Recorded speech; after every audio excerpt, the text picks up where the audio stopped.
Hi everyone, in front of me I've got CAT S40 and let me share with you how to change the screen timeout on this device. So first of all, let's enter the settings, and here we have to tap on the display.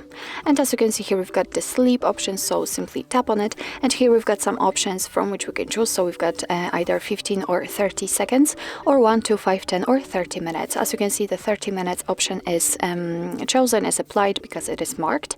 And all you have to do in order to change it is to simply tap on the option you'd like to use. So I will pick, for example, 10 minutes. And as you can see, it is notified right here that from now on, after 10 minutes of inactivity, this device will black out. So actually this is it. This is how to change the sleep time in your CAT S40. Thank you so much for watching. I hope that this video was helpful, and if it was, please hit the subscribe button and leave the thumbs up.